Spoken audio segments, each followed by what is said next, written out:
বিএনপির একজন সাবেক স্বরাষ্ট্রমন্ত্রী আলতাফ হোসেন চৌধুরীর মুখে শুনলাম যে ওনারা ডিজিএফআই এবং এনএসআই এর জরিপের উপরে ভিত্তি করে প্রার্থী ঠিক করেছেন।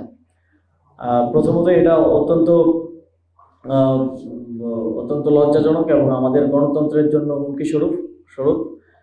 যখন একটা সরকার দায়িত্বে আছে, এই নির্বাচন তারা আয়োজন করছে, সেই রাষ্ট্রীয় প্রতিষ্ঠানকে কাজে লাগিয়ে একটি দল নিজেদের প্রার্থী বাছাই করছে, এটা প্রথমেই এক ধরনের অগণতান্ত্রিক এবং এক ধরনের তাদেরকে বলা যায় যে যেটা তাদের জন্মটা যেভাবে হয়েছিল এক ধরনের কিংস পার্টির আচরণ।